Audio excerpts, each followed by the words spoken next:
How would you like to learn how to process this raw file to this color file to this color file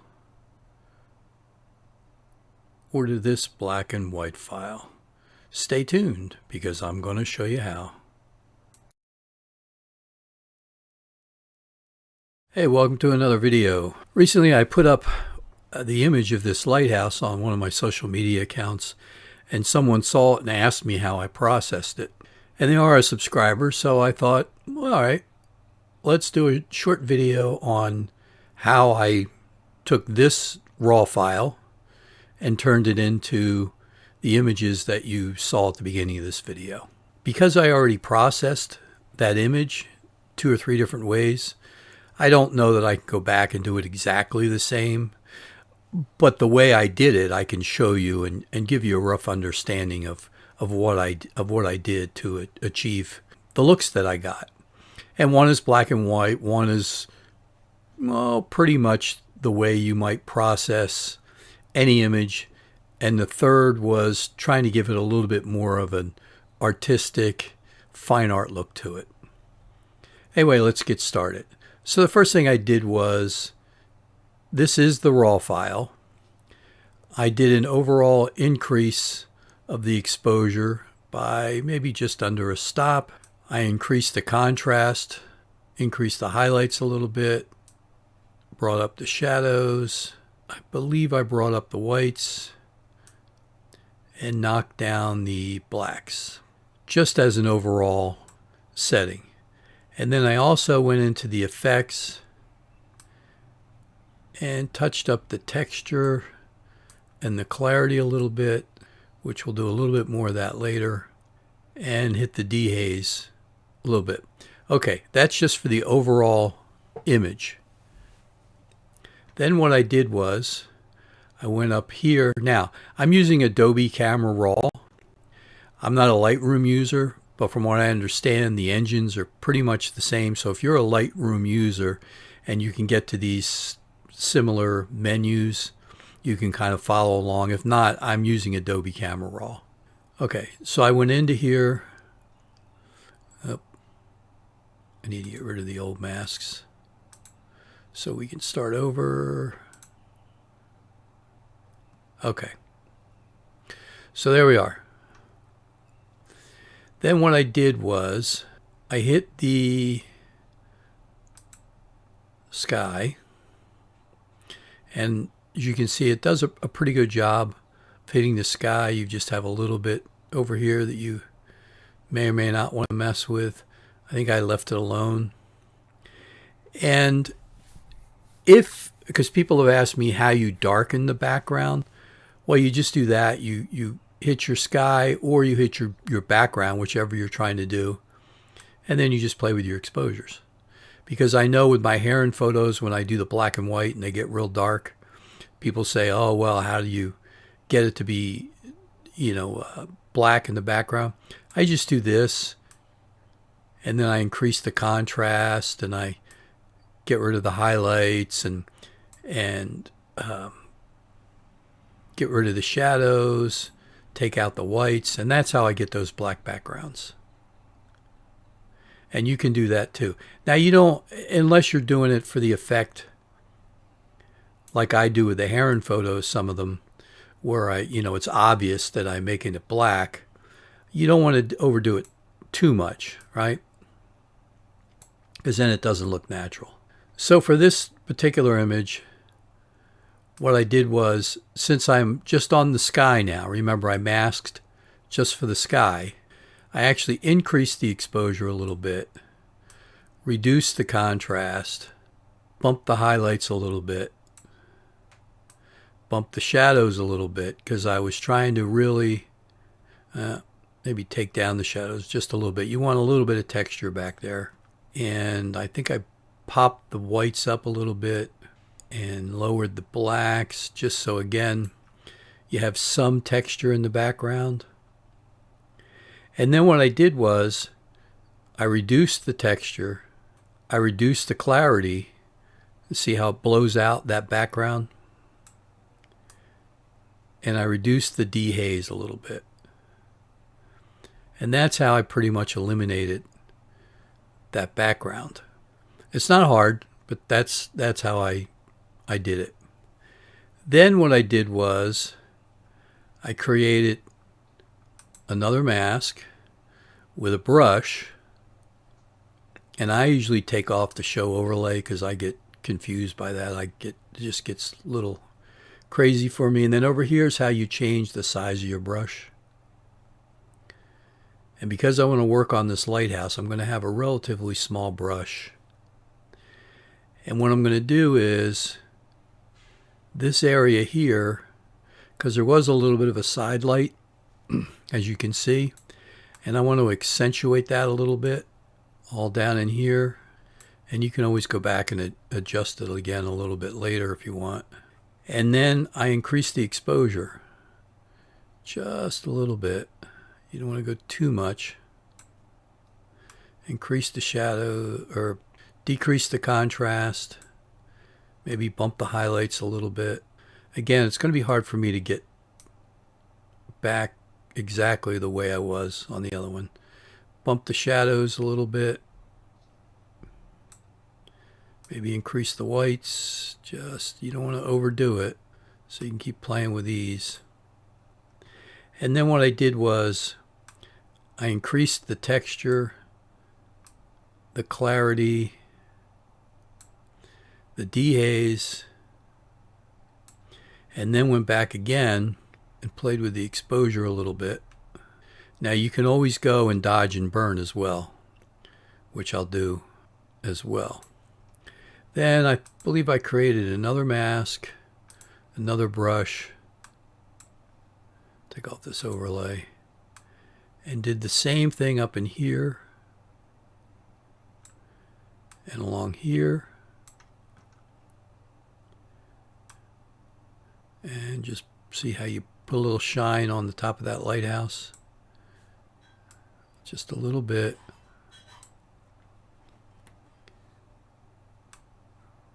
And add to the texture, the clarity, reduce it a little bit, the dehaze, maybe take down a little bit. And that's how I got a little shine in the top of that red in the lighthouse. Then going back to the original mask, the first one, the sky, I forgot what I did was I cooled it down a little bit. You take your temperature slider and cool it down a little bit. Then I created another mask. Now this is kind of a quick down and dirty version of doing all this. I went over in here and in here, and you'll see why in a little bit. And I increased the exposure again just a little bit. Decrease the contrast. Increase the highlight a little bit, bring up the shadows just a little bit, make it a little bit warmer on the grass. The texture, clarity, dehaze, bump them all just a little. Well, take the dehaze down a little bit, I think. That's what I did. All right. That's the initial round of Adobe Camera Raw. Then I opened it up into Photoshop. And now what you want to do is decide what your crop factor is.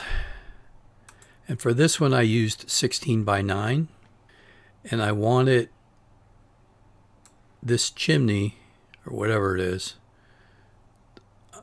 by my rule of thirds, I wanted that to be sort of in the center of that. And then I also want it to be close to this line here. And that's about how I framed my composition. That's, my choice, just the way I wanted to do it. Cropped it. And then what I did was I zoomed in to 200%. And I cleaned out these guys. touch them up. And I just did this with this clone brush, and I'm not going to do a great job now because I don't want the video to be too crazy long. And I tried to go around as much as possible and keep these not the bars, but the chains here. And I was just having a hard time doing it without spending hours and hours just cloning out these guys. And because I don't think people would notice it anyway, all I did was I went in here and just took all this out. And then I went back later on and filled this all in and made it look a little bit better. Again, I don't want to spend too much time, but I did clean this up quite a bit and made it look so that you couldn't really tell. And I did the same thing with this guy. I just kind of took him out, leaving this. I forget if I left this bar in or not. I might have taken all this out because people aren't really going to notice it anyway. But that's how I did that. And then the other thing I did was I went over here, got rid of this. And a lot of people will say, oh, you know, you can't take anything out. Well, if you're making an artistic statement and it's obvious that that's what you're doing, I think you're okay. I mean, I'm not replacing skies or anything like that. Anyway, it's just a quick, you know, I made it a little bit cleaner by taking that stuff out. And same thing on the other side. I took this out. I took this out. And then I took these two guys out as well and did the same thing. I just kind of took this all out, you know, and I went back and cleaned this up so that it didn't look quite as obvious as to what I had done. That's just a rough down and dirty. You can be a lot more careful when you do yours. And then I went back and you view print size, and you can see how much different it looks now. Like I said, if you clean that up a bit and you don't even know that those guys were there and there, you wouldn't know if you did it right anyway. And then, you know, you have a few options at this point.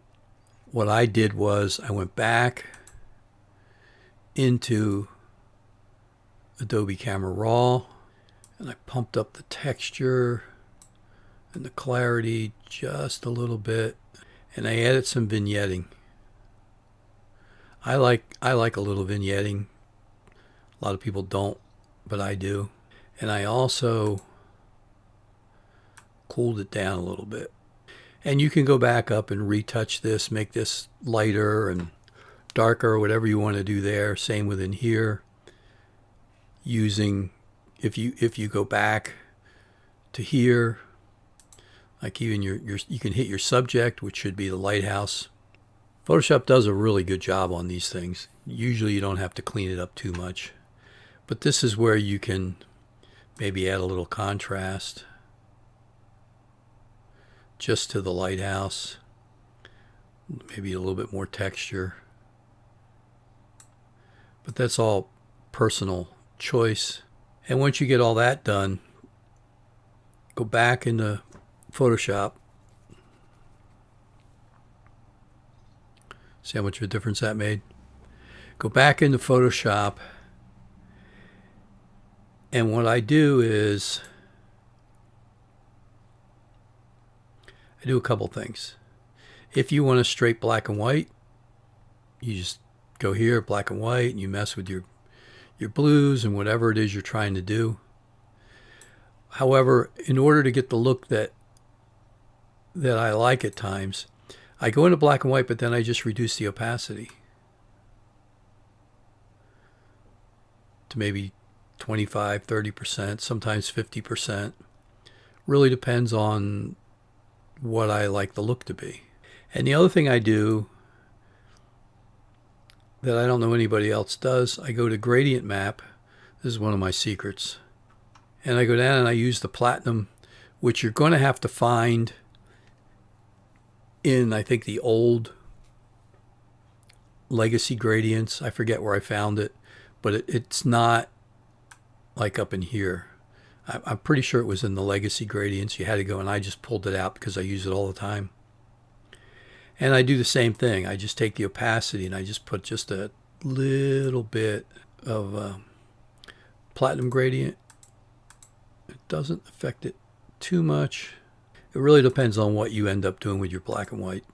But that's how I get that more of a desaturated look without hitting desaturate. I go into black and white and I adjust my black and white is really what I do. And then I play with the platinum gradient as well. That, you know, when I do straight black and whites, that's when I use the gradient map a lot more. In other words, if I was doing this as a straight black and white, then you can see here when you start adding the platinum gradient over top, that's where it makes a big change. See? But I like that kind of brownish tone that the platinum gradient uses. Flatten your image. And then I go and play with levels. Here's your whites over here, and here's your blacks over here. Here's your midtones. So you see, I'm not really clipping. I'm just on the edge of those whites. After you do your levels, you can flatten again. And then if you want, you can dodge and burn this a little bit. Also in here. But rather than say 80%, usually what I like to do is leave it somewhere around 10 or 15%. And that way you're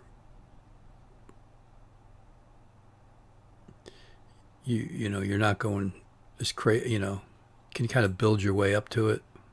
And even kind of down in here, brighten this up a little bit more. This is more in your shadows. This over here, I remember that was a problem before. So what I did was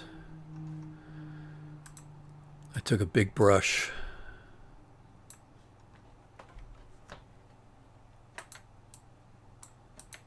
and just kind of tried to match it a little bit more. And then I went back over here on this side as well. And then I went back one last time. Went back in one more time to Adobe Camera Raw. Cooled it down just a little bit more. I think I pumped the vibrance a little bit. Edit that vignette back a little bit. And that was it. That's how I did it. Like I said, it's not exactly the same. I kind of did it a little bit quicker. Like here, you have to fix this. You have to fix this fence. Make that look right. Clean this up a little bit where I took those guys out. So I did take more time to do all that, but I just wanted to show you a quick down and dirty. And if you wanted the more colorful one without the desaturated look, well, then you just don't do the black and white. Don't put any black and white. Don't put any platinum gradient over top of it, and just leave it look more like the colors, the more saturated colors. And if you want the black and white, then you just go in and do the the black and white level. And that's how I do them. So I hope that helped. If you have any questions about it, shoot me an email. I'll try to answer it best I can. But that's how I do it. So thanks for watching, and take good care.